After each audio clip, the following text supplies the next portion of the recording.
Don't quit. That's the message for today. Don't quit. Hey, it's Dean Graziosi. Thanks for coming on a walk with me. Whether you're listening or watching, if you've heard them before, sometimes there's cars going by, sometimes there's construction. I don't have time to be in the studio today, but I have a message and I have time for you right this minute. If you've ever thought about quitting on your next level, quitting on the man or the woman God designed you to be, quitting on your dreams, quitting on starting that business or scaling that business, quitting on believing that there's real love meant for you out there. Whatever it is you're thinking of quitting on, I'm going to urge you this very moment, if you don't hear anything else I say today, don't quit. You see, I go live or I film these audios or podcasts or YouTube videos for one reason: to pull back the curtain on the things that allowed me to live life where I feel I'm tapped into my full potential. I think there's more potential, and if you're not climbing, you're sliding. If you're not growing, you're dying. And I can't wait to meet the man I'll be next year. But here's what I know. I never would have accomplished anything in my life, not being married to the woman of my dreams, or love being a dad, or starting over 13 different businesses, and multiple New York Times best-selling author, and all those cool titles. But what does it really mean? It means that I got to grow. I got to experience what it's like to say, yes, there is more. I can do more, be more, serve more. But a million times, I thought about quitting. And probably a handful of times in my life, I actually was an eighth of an inch away. And probably one or two times, I quit for a while. So what makes you quit? Sometimes it doesn't seem there's any proof that it's possible. You try, and it doesn't work. And then you get reinforced by friends and family saying you should quit. That's for other people. That's for dreamers. That happens if you're younger. It happens if you're older. It happens at a different time in history, before being an entrepreneur, before life wasn't screwed up. So you get reinforced. This is a terrible thing that's going on in our world, I think, now more than ever. I think misery loves company. So there's more people telling you it's time to quit. There's more people telling you it's unfair. There's more people telling you there's other people with their foot on your head, and that's the only reason that you can't accomplish it. That's a bunch of BS. Times have been tough forever, and those who make it are the ones that don't quit. But here's something I want you to think about, and this is what I believe to be true. I believe people quit when they're just one more failure away from who they're meant to be. I think, not to use a silly sports analogy, but I think many people quit on the 5-yard line. I think many people went through the headache, went through the hard times, and yes, it went wrong, and people let you down, and you had self-doubt, and you felt like an imposter. And then you gave up and went back to what you thought was comfortable. But comfortable usually means miserable. And you didn't realize you were one mountain, one hurdle, one wall away from the man or woman you were supposed to be. I want you to think about this. What if there was a success auditor that literally kept track of all the things that you tried in life, knows every one of your failures, as you think is failures? But what if it was part of the journey? What if it wasn't failures? What if, when you think of quitting, when you almost give up, when you think you're there and someone pulls the rug out from underneath you, or the money doesn't come through, the marketing doesn't work, or your spouse doesn't support you, or your family think you're crazy, or you watch the news and you have self-doubt, when you're an inch away, a millimeter away from quitting and you don't, what if the success auditor checks off another box and says, she got through another one. Unfortunately, she's got 4 more. But after the 5th time, she almost thinks of quitting, but still continues to get up and move forward. That's when it's happening. And what if you only go 3 more times and you quit and you never get to realize who you were meant to be? See, I'm taking a walk right now. I do this pretty much every day of my life, but I've been doing this for a long time.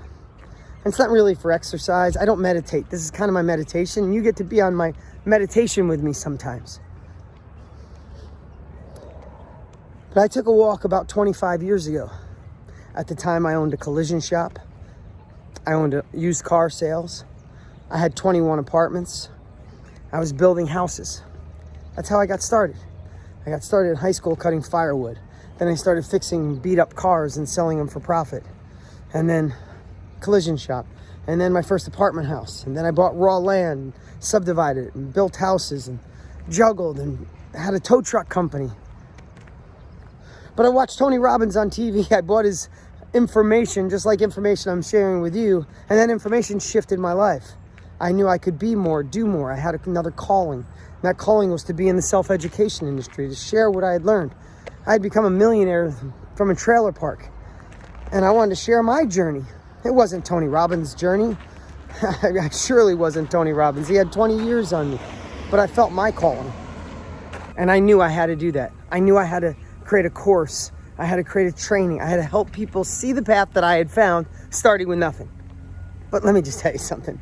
When it really sunk in on a walk just like this, because I was packing up and moving to Phoenix, Arizona, where I live now, where I was leaving my collision shop and auto sales and apartments and houses to go all in on creating a course and a training. Like, who was going to buy from me? But I felt strong. I was empowered.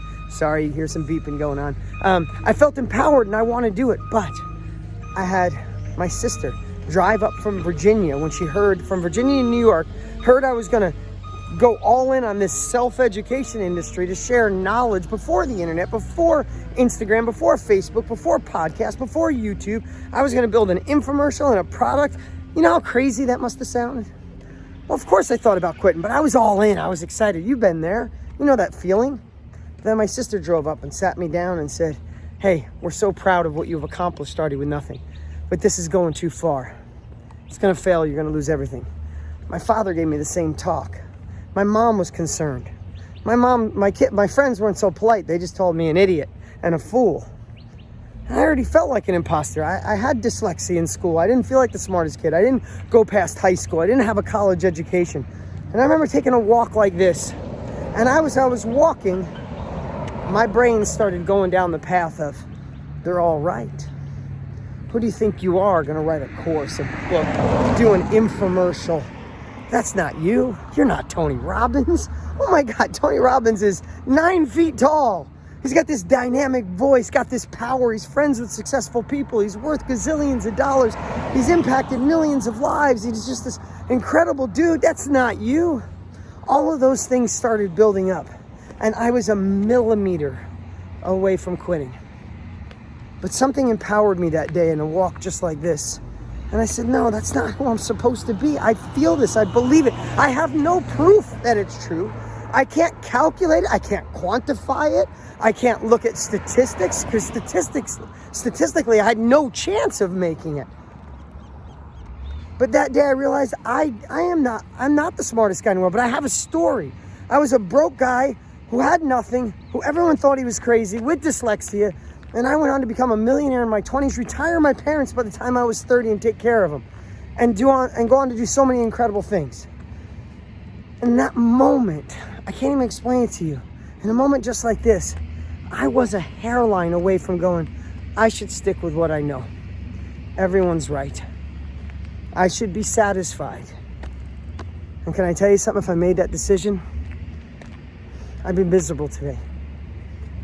I wouldn't know the man I could have become, the father I could have become, the husband I could have become, the leader I could have become, the chance to donate and impact lives around the world and provide 10 million meals and help children in slavery and build schools in Africa and make sure my family's safe. This month alone, I bought my mom a brand new house. I just put my dad in a place where he can live so comfortably. Like, I get to do cool things because I didn't quit. Now, this isn't about, look how great Dean Graziosi is. I just want to tell you I'm human. I've thought of quitting a lot. And I'm so glad I didn't. And I don't want you to have those regrets. So what I'd love for you to do today is think about, yes, maybe you've quit on things in the past, but don't dare quit on yourself today. Because here's what I do know. If you quit, it's really easy to predict your future. How's that feel? But if you don't quit, if you go for it with no proof, you can't quantify it. People are going to call you crazy. Your friends are going to look at you sideways. but you'll have the opportunity to play in the game and stop sitting on the sidelines. And you might fail for a while, and you might have to pay your success tax, and you might have to go through 7 failures, 9 failures, 12 failures. You might be sleepless at night wondering why the heck you're doing it. But on the other side of that, you get to see who you're meant to be, who God designed you to be, and tap into your full potential, and there's nothing better. Has life been easy for me as an entrepreneur, starting with nothing, with self-doubt? Heck no. But is life easy for anyone? You're gonna deal with crap. You're gonna deal with disappointment. You're gonna have things go sideways. If you are, you might as well go all in on the person you wanna be, the love that you want, the parent you want, the freedom you want, the control you want, the money you want, the business you want. So this is my call to you today. Don't quit. Don't quit. Get after it. Discover who you could really be when you're up against it. Know that there is more in you. Don't let this society that, sorry, I'm just gonna say it like it is, feels like it's getting weaker to me, where people are afraid to step up, afraid to say what's in their heart, afraid to be criticized by the loud minority. Screw that. Be you, do you. Because at the end of your life, the only person you get to look at and have a real talk with is you. And I want to be able to look in the mirror and say, as Frank Sinatra says, I did it my way. All right, that's my message for today. You guys have an awesome week. Bye. What's up, what's up? Hey, don't forget to look at the action steps we've posted below. They are the perfect way to take your success, abundance in this crazy world to a whole nother level.